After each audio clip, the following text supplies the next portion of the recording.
Në rrethanat e kohës, ajo populatë cila mbeti në Serbi, në Greqi, në Malzi shqiptare, që nuk pranoj si populatë shqiptare, po muslimane mandi turke, që shpërnguli, ishte ju në nështrum një terrorit madhe, nuk ishte kurrë drejta kombëtare, as arsim. Vetëm gjë lejoj, për shembull, që ti jesh musliman, edhe normal, etnia serbe, po edhe jugoslave e bani këtë medresën në Shkup Karaxherxheviçit të shujt, që të krijoj një elitë muslimane e cila do të jeshte në shërbim të zhvendosjes së popullatës shqiptare që duhet ishte deklaruar turka aso kohë, se shqiptarët nuk pranoheshin si popull, shkojnë atje. Në këtë didim do të thotë shqiptarët kanë përjetu një gjenocid dhe kulturocid. Gjenocid përse dashnë në emën të atyne projekteve të lëshojnë trojët e tyne, edhe të bartën shkojnë për viset më të rana Turqisë në Anadollet të tjera.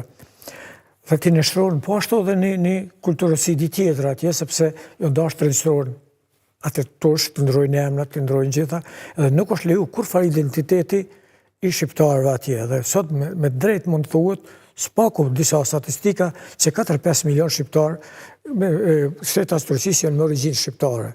Dhe dijet, Izmiri është qenë në aty dhe në Ankara, pjesë atjera. Por kjo do të thoshte e para, nga konteksti historik, ata njerëz kanë qenë detyruar që të nështrojnë atij procesi.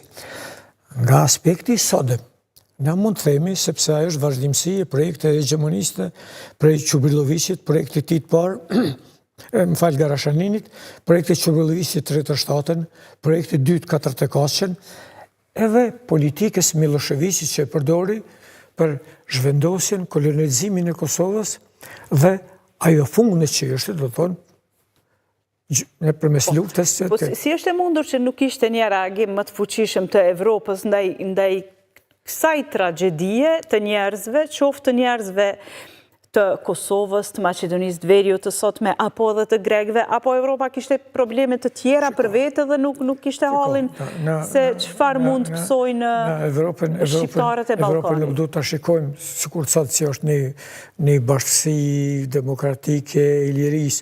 Evropa tash është ndarë në dy pjesë. Shtetet e Antantës, Franca, Anglia dhe Rusia që kanë pas interesat e veta edhe në rajon, tjetër në Austro-Hungaria, Gjermania dhe Italia, secila ka pas interesat e veta. Nuk kanë qenë kokën ato fort për patet e popujve. E vetmja mënyrë, për shembull, ata kanë pas që ti interesat e tyre të zbatojnë. Edhe marrëveshjet që në bën Lozane të tjera, ato kanë qenë që të bartet popullata dhe të mos ketë më probleme kombëtare, ndëretnike, por të krijet një rand i ri evropian i cili do të nështrohet. Këtu në konjunkturave që i kanë përcaktu këto shtetet. Nuk ka pas humanizëm aty. Ju e dini se edhe në zhvillimit e matutjeshme, edhe kur ka përfundu lufta parë botnore, se si janë sjellë fitimtarët me Gjermaninë, me ndamjet, me rindamjen, edhe ajo mandej ka sjellë edhe luftën e dytë botnore. Se si sjellën fitimtarët edhe mas luftës dytë botnore, dhe sot dhe gjithë ditën, shikoni në planin global, përkundër asaj, dhe të thotë, na mund të themi në një kohë sa ishte të tanti kanë qenë balansuar, lindja, perëndimi, Bashkimi Sovjetik ka vazhduar konceptin ideologjik, ka eksportuar revolucionin, socializmin në shtetet afrikane të tjera, por ato nuk e kanë qenë kokën fort se si do të shtjellin problemet brenda shteteve. Dhe dini dhe Jugoslavia për shembull. Deri dhe 99-shën, edhe kur është bërë bombardimi i NATO-s, edhe kur është shliru Kosova prej pushtimit serb, ushtrisë serbe, nuk e ka pas një koncept qartë, pos asaj që do t'jetë një protektorat, se do t'a kryojmë një shtet drejt për shqiptarët cilit ishin pushtum dhe tjera. Por kjo është ajo, dhe sot dhe gjithë ditën. Pra, nuk ka humanizëm kur bëhen këto. Nuk ka humanizëm. Politika ndërkombëtare nuk mbështetet me interesa. Tjetër, pse popujt e vegjël, popujt e shtypun, kanë dëshirë të shohin ato procese që janë realizojnë idealet e tyre. Por senca ato veprojnë përputhje me interesat e tyre. Shikoni me Izraelin, shikoni me Palestinën. Pse sot ka met problemi i Palestinës sa që hapun edhe problem i konfigurimeve të mëdha mes dy bloqeve.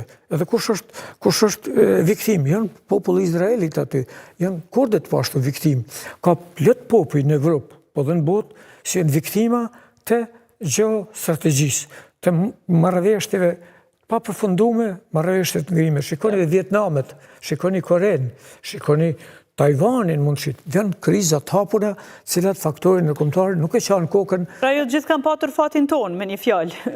Nëse shohim nga prizmi i sotëm. Tash nga prizmi i sotëm, edhe tash gjithsesi për me kalu prej aty në periodave që i ka përsym, dhe ato që ishin gjenocide vdete këto ideologjike, se na duhet të shohim kështu, si historian dhe thotë, prej 12-shës deri në 40 kaqen janë periodat e gjenocideve. Pavarësisht se shteti shqiptar është kriju, ai nuk ka mund të ekzistojë, do thotë pushtoi Italia, e ndau lufta dytë botërore, po ashtu krijoi ndamja ne pse u mundu disa të krijojë deformacione të cilat do të jenë përkohshme të bashkohen shqiptar. Por me 45-ën, pra hapet një periudhë e re e këtyne ndamjeve, mes asaj ideologjike edhe popujve të lirë. Po them, para se të vim deri aty, te 45-shi, pas 1912-ës, pra, me njëherë Serbia fillon me persekutimet e mëdha, me masakrat, me konfiskimin e pronave të shqiptarve, me përndjekje, me që sot do fest, natyrisht, po kujtojmë krejt sakrificën e këtij populli, sepse shpesh historinë po e mësojmë me copza. Pra, jo me një kronologji, me një rrjedhë të ngjarjeve, të zhvillimeve si kanë qenë. Pra, po dua t'i kujtoj ato momentet më të dhimbshme në për cilat ka kaluar ky popull e që nuk bën t'i harrojmë.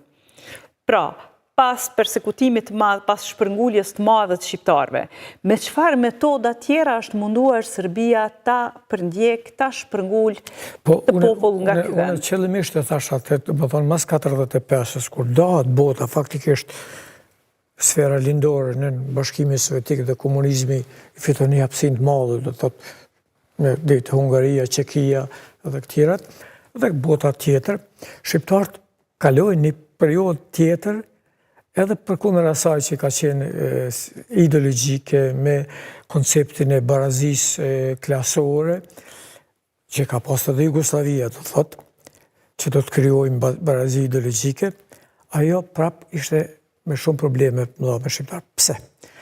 Sepse edhe kur Kosova u kriju si entitet